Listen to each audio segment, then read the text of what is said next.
घर में शादी का माहौल है। कल सीमा, समा और रूबी 3 बहनों की शादी है। तीनों जुड़वा है और तीनों की तीनों काली है। वह आज बहुत खुश है। मुझे तो यकीन ही नहीं हो रहा कि हम तीनों की शादी है, वो भी एक ही घर में, ऊपर से तीनों के पास सरकारी नौकरी। मैंने तो सोचा भी नहीं था कभी कि हम तीनों को इतने अच्छे पति मिलेंगे। वही तो, बचपन से सभी हमें काली कलूटी बोलते थे, अब सबका मुंह बंद हो जाएगा। उनकी माँ हेमवती कमरे में आई। उनके हाथ में 3 पीले रंग के कपड़े थे। ये लो बेटी, तुम तीनों के हल्दी के कपड़े। वाह माँ, ये तो बहुत सुंदर है। मुझे तो इंतजार ही नहीं हो रहा है। हाँ, अभी ससुराल जाने के लिए इतनी उछल रही हो, 2 दिन बाद मायके आने के लिए रोना पड़ेगा, देख लेना। रो लेंगे माँ, लेकिन कल शादी तो कर लेने दो पहले। मुझे साजन के घर जाना है, मुझे साजन के घर जाना है, बस कल अच्छे से शादी हो जाए। सीमा ने यह कहा ही था कि तभी उनके पिता केशनाथ वहां आए और बोले, सुनो हेमवती, कल सुबह सुबह शोभा और उसकी बेटी आएंगे, उनके लिए एक कमरा खाली करके रखना। यह सुनकर तीनों का चेहरा उतर गया। बस हो गया शादी का सत्यानाश। बुआ आ रही है। पापा, अपनी बुआ को क्यों बुलाया? अरे बेटी, वह जैसी भी है मेरी बहन है। साक्षात चुड़ैल है। वो ऊपर से अपनी नागिन बेटी को भी ला रही है। उसे तो देखकर गुस्सा आता है। सही कहा, अब बात बात पर ताना मारेंगे दोनों माँ बेटी। अब क्या कर सकते हैं बेटी, परिवार है तो बुलाना तो पड़ेगा, थोड़ा एडजस्ट कर लेना। लेकिन तीनों का दिल धक धक कर रहा था। बुआ मतलब लड़ाई हुआ मतलब फालतू के नखरे बचपन से देखते आ रहे हैं। ये लोग तीनों के जन्म के बाद ही शोभा ने कहा था। ये क्या तीनों की तीनों काली हैं, इनकी शादी कैसे होगी? और उसके बाद तो ताना का सिलसिला चलता ही रहा। शोभा की खुद की बेटी गोरी थी। इस बात से शोभा को बहुत घमंड था। शोभा जब जब अपनी बेटी प्रांजलि को लेकर यहाँ आई थी, तब तब अपनी बेटी के साथ इन तीनों की तुलना करती थी। देखना, कल बुआ और प्रांजलि कुछ न कुछ कांड करेंगे, हमें तैयार रहना होगा। तीनों को नींद नहीं आई। अब वो अपनी शादी से ज्यादा बुआ को लेकर सोचने लगे। अगले दिन सूरज उगने से पहले ही बुआ और प्रांजलि हाजिर हो गई। अरे कहाँ हो सब लोग, अभी तक नींद नहीं खुली क्या? बुआ की आवाज से सभी की नींद टूट गई। लो, आ गई चुड़ैल, चलो अब बाहर चलो। सभी बाहर आए। आओ दीदी आओ, आने में कोई दिक्कत तो नहीं हुई? दिक्कत तो हुई है, कोई स्टेशन पर लेने ही नहीं गया। वो शोभा, तुझे तो पता है शादी है, कितने सारे काम हैं, ऊपर से इतनी सुबह सुबह। हाँ, मेरे लिए कहाँ टाइम है किसी के पास। सही कहा माँ, हम तो बिन पेंदे के लूटे हैं, यहाँ हमारी कोई इज्जत नहीं है। लो, अब आते ही शुरू हो गई। क्या कहा तूने सीमा? अरे कुछ नहीं बुआ, कह रही थी इतनी दूर से आई हो, अंदर आओ, चाय वाय बना लाती हूँ। हाँ ठीक है बेटी, चल चाय पीते हैं। शोभा फिर अपनी बेटी को लेकर अंदर आई और सोफे पर बैठ गई। सीमा उन दोनों के लिए चाय बनाकर लाई। हेमवती ने बिस्कुट और कुछ खाने की चीज लाई। हम कुत्ते हैं क्या जो बिस्कुट दे रही है? हाँ? नहीं दीदी, मेरा मतलब वो नहीं है। क्या मतलब था क्या नहीं, मैं बहुत अच्छे से समझती हूँ मामी। ऐसा मत कह बेटी, मैं तुम दोनों के लिए कुछ अच्छा खाना लाती हूँ, खाना खाकर तैयार हो जाना। कुछ ही देर में बाकी सब लोग भी आ जाएंगे, हल्दी की रस्म शुरू हो जाएगी।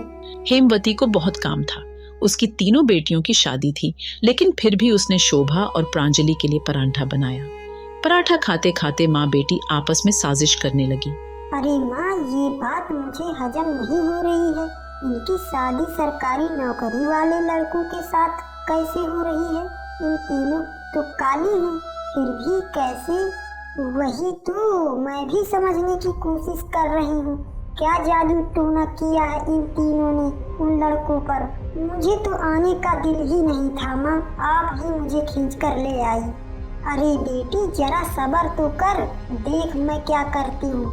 ऐसा काम करूँगी कि हल्दी ही नहीं हो पाएगी इन तीनों की। अच्छा, तो आप अंदर ही अंदर प्लान बना रही हो? मुझे भी तो बताओ ना, क्या प्लान है? शोभा ने प्रांजलि के कान में कुछ कहा। प्रांजलि का चेहरा खिल उठा। अरे माँ, आप तो सच में चुड़ैल निकली। और तू चुड़ैल की बेटी। कुछ देर बाद से रिश्तेदारों का आना शुरू हो गया। सभी बिजी हो गए। सीमा, समा और रूबी हल्दी का लहंगा पहनकर तैयार हो गई। अरे वाह, कितनी अच्छी लग रही हो तुम तीनों। कहाँ मामी, इन कपड़ों में अच्छी तो मैं लगती। काली लड़कियां पीले कपड़ों में थोड़ी ना अच्छी लगती है।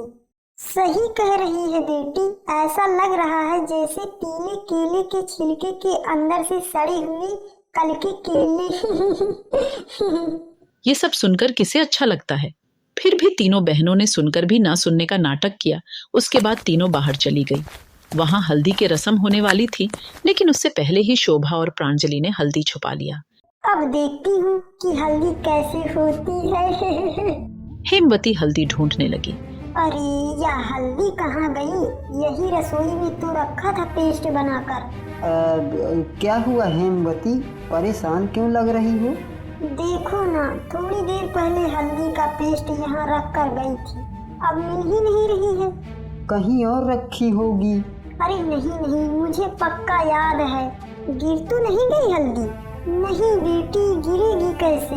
अब गिरती भी तो आंखों के सामने से गायब थोड़ी न हो जाती। इस वक्त पर शोभा आने लगी। देखा, भगवान भी नहीं चाहते कि ये शादी हो। हाँ, इसीलिए तो उन्होंने हल्दी गायब कर दी। वही तो, शादी मजाक तो नहीं है ना। काली निकम्मी लड़कियों के साथ सरकारी नौकरी वाले लड़कों की शादी कैसे हो सकती है? नहीं दीदी, यह आपने सही नहीं कहा। मेरी बेटियां काली हो सकती हैं, लेकिन निकम्मी नहीं। घर बैठे ऑनलाइन काम करके पैसा कमाती हैं तीनों। उन पैसों का क्या फायदा? ऑनलाइन का काम भी कोई काम हुआ? अच्छा, तो तू कितना कमा लेती है प्रांजलि? प्रांजलि चुप हो गई। प्रांजलि को एक भी काम नहीं आता था। उसे तो घर के काम भी नहीं आते थे।